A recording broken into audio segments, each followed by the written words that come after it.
All right, well, welcome to day 3. Just a reminder, if you've missed all of the days so far, that's not a problem. You can pick up where you left off. You can do Mondays. We don't care, as long as you do a little bit. And today we're going to talk about how to incorporate breathing with your stretching. Yeah, such an important point. I feel passionate about this as a yoga teacher. A lot of what I talk about all class is just breathing, how to breathe, when to breathe. And for our purposes, it is important. Jen mentioned, I think in video 1, being mindful and having a purpose and staying present with the movement, and the breath really helps us do this. It's interesting. I say to my class sometimes, the body can only exist in the present moment. The mind can time travel. So one way that we can really move with purpose is to focus on the breath, because the breath brings the mind from, what am I going to do later? What I need to make this grocery list or whatever, and it brings it back into the body, which can make your stretching routine really mindful, and it can have the effect of actually calming the nervous system and making you feel like you're in a bit of a better mood when you get done. But if you're stretching without intention and you're just like daydreaming and moving around kind of without any purpose, you probably aren't going to get that same kind of nice afterglow from this routine. So when you're doing your stretches, really think about the breath as a 360-degree, right? So we don't just think about the breath coming forward and back, but front body, back body, side body, up and down. And one way to notice if you're doing this sort of diaphragmatic breathing is that your belly should be rising and falling. Oh my God, you want me to stick my belly out? You gotta stick your belly out. Yeah, and it's funny that you mentioned that, because I've said this to Jen, knows this, and I think I've mentioned it in other videos, how gosh, I spent so much of my 20s and teens like sucking in my tummy and wearing clothes that were way too tight. And when I really started practicing yoga and getting more committed to the practice and having to incorporate the breath, it felt really weird to like completely inhale and like have that protrusion of my tummy.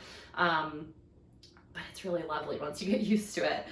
So yeah, thinking about that breath happening the whole time. And I always like to just say, like, try not to let any breath go by unnoticed. So to keep checking in with the breath, because if you're not used to breathing that way, you might find, if you're not staying in tune with yourself, that the breath will once again become really shallow.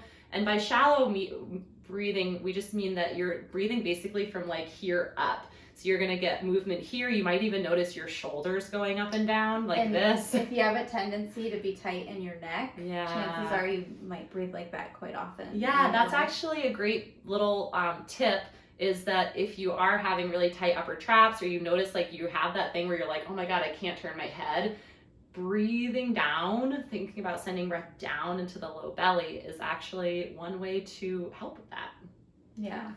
And I think there are a lot of people that are intimidated about the idea of meditating, and this is kind of a way to meditate without meditating. It's basically a moving meditation. Yes, yeah, which can be really nice if the idea of closing your eyes and just sitting still for 10 minutes seems like horrifying.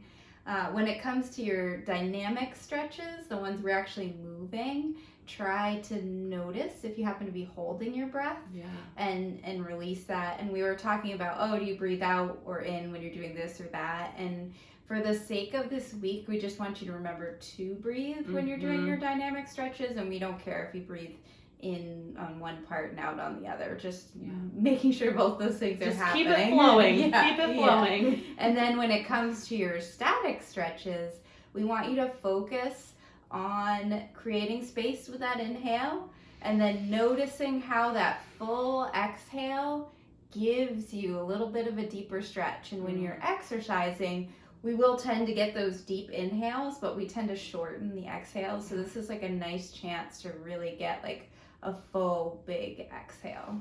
Yeah, and I encourage you to just notice with the full exhales, you'll notice that your rib cage will rotate like inward, and so the rib cage will expand as you inhale, but you want to make sure it completely drops in as you exhale, so you can get all that used air out, right? because otherwise you end up with almost like, if you imagine sort of this stale water at like the bottom of your water bottle. Ew, yeah, totally. So you want to get all of that stale air out, that CO2 out, before taking in all that nice new fresh air. So give that a try, and we hope that it makes your stretching routines even more enjoyable for you.